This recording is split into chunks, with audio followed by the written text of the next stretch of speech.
question number 1. What is something every homeowner should do if they have not done already? I'm going to give practical advice here. Okay. I would do, regardless of how long you've lived in the house, have a really good systems inspection. Okay. HVAC, plumbing, electrical, sewer main line, roof, foundation. Okay. And come up with a list. You know, as real estate investors, we're very familiar with what's called deferred maintenance, Yes. right? It's part of our vocabulary. Right. But homeowners don't necessarily do that.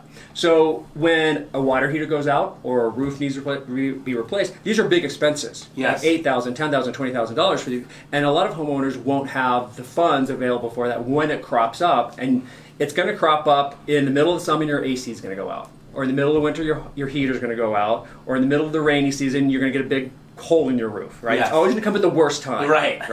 So if you have an idea of when these systems are going to expire or most likely need replacing, you can preempt that and get them replaced before they go out, not only at the wrong time, but you can talk to contractors in their off season, right? So good advice. Put in a new AC unit in the middle of winter, Yep. and you're going to get a much better deal. It's going to save you a lot of money.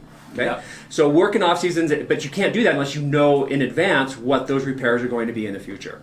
Very great advice. Yeah. So that's great. That's my practical tip for retail buyers. Awesome. Really understand your house and be prepared. Very cool. Very cool.